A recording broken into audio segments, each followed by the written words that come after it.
Face à cette hausse historique du carburant, certains automobilistes tentent de s'organiser afin de faire quelques économies. La seule chose que j'ai essayé de faire, c'est de malheureusement diminuer les allers-retours chez les enfants et les petits-enfants. Et on ne fait plus le plein comme on faisait avant. On fait par à coup, 20, 30 euros. J'essaie de conduire assez économiquement, pas rouler trop fort, quoi.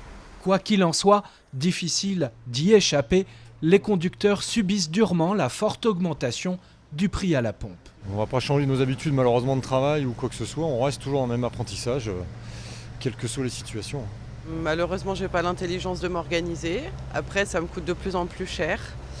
Et voilà, je ferais bien autre chose avec mon argent.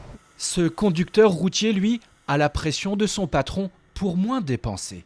Il est constamment en train de nous demander de faire des économies de gasoil, il nous demande de faire de l'éco-conduite. Les prix du carburant qui s'envolent et qui parfois dans certaines stations approchent les 2 € le litre, le coût du gasoil atteint en ce moment, lui, des sommets. Nous sommes toujours en sous-production de gasoil de manière générale et en surproduction d'essence. Donc c'est ce qui peut expliquer un amoindrissement de la différence entre les deux produits. La hausse record du carburant en ce moment est due d'abord à un surenchérissement du coût du baril de pétrole, ça n'a échappé à personne.